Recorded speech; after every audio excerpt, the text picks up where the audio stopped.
Hello! My name is Mara, and welcome to Books Like Whoa.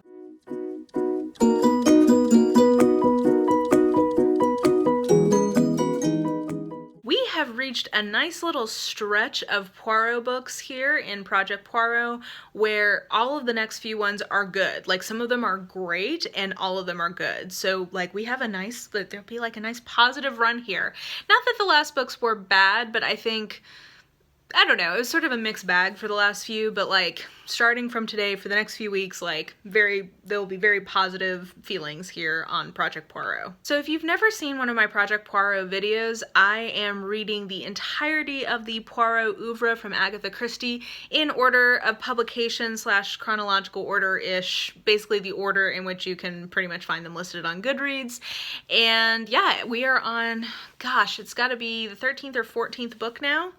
So there's been a lot of them, and there's still plenty to come. We will be going well into next summer with this particular project. But today's book is Murder in Mesopotamia. And I'm gonna do a little plot synopsis, but again, if you've never seen one of these videos before, don't worry, I will not spoil it. I take the synopsis roughly up through when we find a body. It's a mystery, there's a body, you shouldn't be surprised. And Poirot will solve it. Again, you shouldn't be surprised, it's a mystery. So that's the extent of spoilers that you'll get, so you can just keep watching. It's not gonna ruin your enjoyment of the book. So, the year is 1931. Now, this book was actually published in 35 or 36, I believe, but at the beginning, or rather at the end of the novel, we find out that essentially the timeline of this book is right before Murder on the Orient Express. So Poirot is in the Middle East as a part of the whole incident in Syria that was alluded to in Murder on the Orient Express. So this is the 13th, 14th book in the series, but is actually chronologically, I guess, roughly the 8th or 9th. And we have a new narrator, Nurse Amy Leatheren. So she is first-person narration. She's writing this down at the request of somebody who's asked her to make an account of the murderous shenanigans that happened about 4 years prior. And Nurse Leatheren was called to Mesopotamia, which is what we today would call Iraq, because there is an archaeologist and his wife who are on an expedition or on a dig, and the wife is essentially basically having a nervous breakdown, they think. She's been getting all of these threatening letters to her life, but they're all written in her own handwriting. So everybody pretty much just thinks that she's sort of making everything up to cause a stink. Nurse Leatheren gets to the dig, and there's a bunch of different kind of interesting people around. Most of them are archaeologists of some shape or form. There's Richard Carey, who's sort of like, he's not quite the co-head lead with the main archaeologist whose wife she's taking care of. I should tell you their names. That's Dr. Leidner, he's the head archaeologist, and his wife is Louise Leidner. So Richard Carey is sort of Dr. Leidner's partner, like their BFF. They're close. There's a bunch of other archaeologists roaming around, Bill Coleman and somebody with last name Emmett, and Carl Reitner. There's a bunch of them, including also a famous monk archaeologist named Father Levigny, and he is sort of like mysterious and French and whatever, but he's there to like translate a bunch of runes. There is Mr. Mercado, who basically you kind of are meant to understood as a drug addict, and his wife is there. There's a lady archaeologist who has been with Dr. Leidner for a very long time named Anna Johnson. Yeah, there's just a bunch of people on this dig, and everybody thinks that Louise Leidner is just being paranoid, that she's a drama queen, whatever, until, whoops, she actually ends up dead, so maybe those threatening letters were actually a real threat after all. And Poirot is vacationing in Baghdad at this point, so he wasn't actually on the dig when the murder was committed.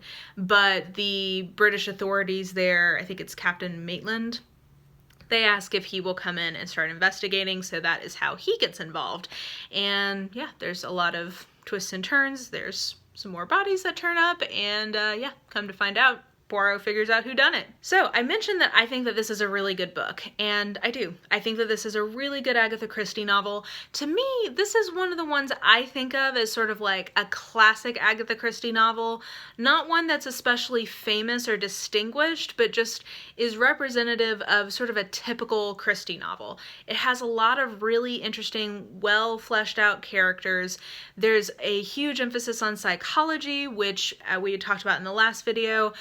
This time in the 30s, there's sort of a rise in popular awareness of psychology, and yes, there's a little bit of psychobabble in this, but for the most part, really, essentially a huge part of this book is Poirot hearing a bunch of different people describing what Mrs. Leidner was like, and him having to make his own deductions about what she was really like, because everybody who is sort of telling him their impressions has their own angle on why they are looking at her the way that they are. And to me, that kind of plot engine works really well for Agatha Christie. I don't like it when she gets too much in the weeds of like blood spatters and like footprints and whatever.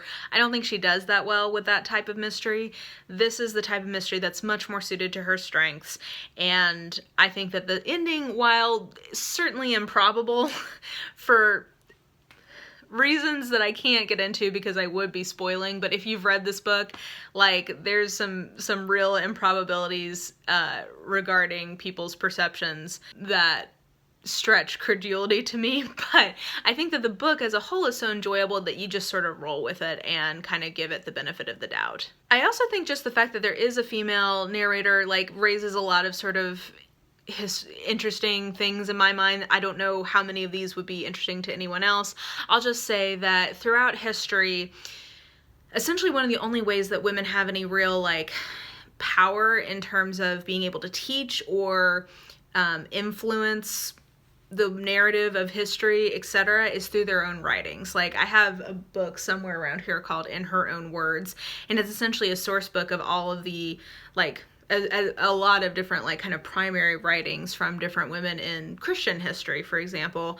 And I think whenever I see a woman writing a story in her own words in first person, I can't help but kind of be linked into the fact that often women, sort of like a very classic sort of rhetorical approach that women take in their own narratives is saying, oh, I'm just a woman, I don't know anything, I guess I can write this down, here you go. And then, like, we'll proceed to be like, bitch, no, I know exactly what I'm talking about. You see this a lot in the Middle Ages, and essentially there's sort of this sort of like, oh, I'm so, you know, humble, and I'm not claiming any authority over this text, but, like, I actually have authority over this text.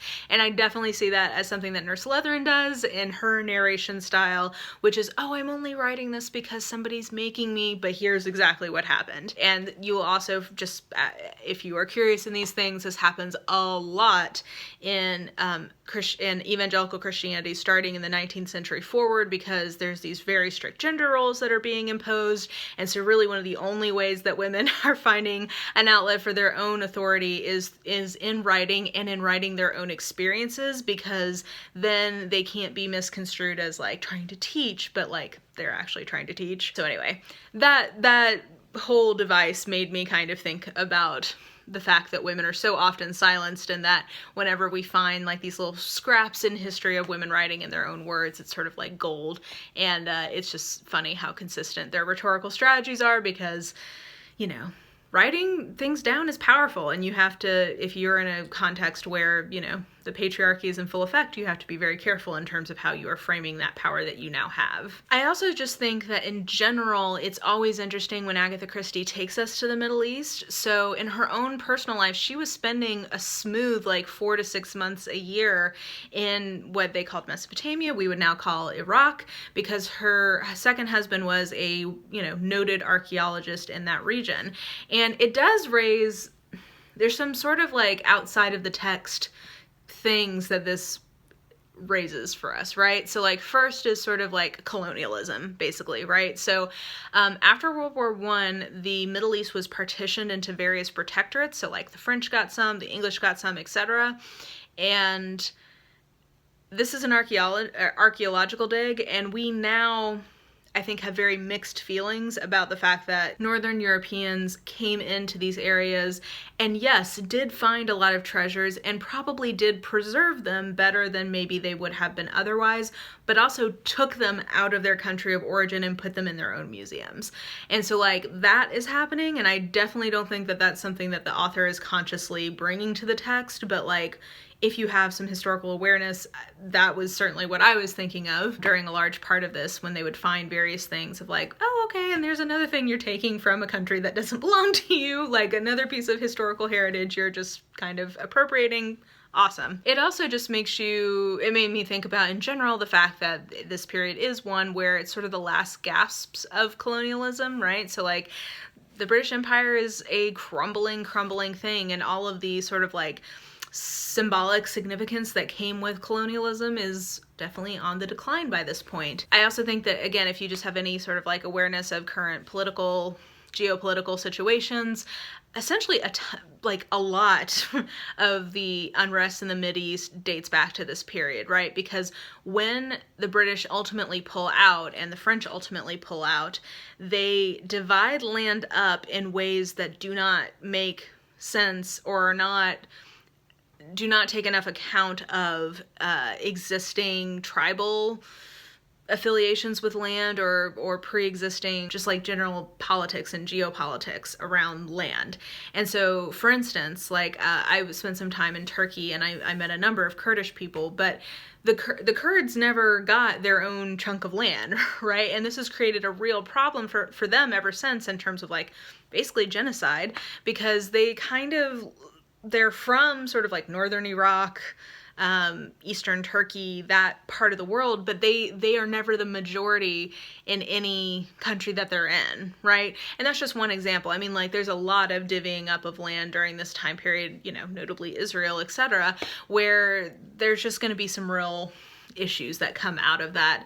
And I don't think that there's any perfect solutions to any of that. I'm just saying that the way things shook out equals a lot of the problems that we have today. I think that this book also made me kind of think about that a little bit. There's some definite, like, some very strong what you see isn't always the truth themes in this book, which is true of most of Agatha Christie stuff, but in this particular situation, the solution to the murder is like a classic Christie kind of trope ploy thing, and it rests very heavily on just because that's what you thought you saw doesn't mean that's what you actually saw. We also have more drug use, yay! So we have ongoing, continuing casual addiction to a variety of hard drugs, so that's something that Christie likes to throw in, and this book has that too. Anyway, as I said, I think some of the most interesting things that are happening in this book all center around psychology, and that this is, I think, unique in her oeuvre in terms of really what Poirot's job in this book is to figure out what type of person Mrs. Leidner was.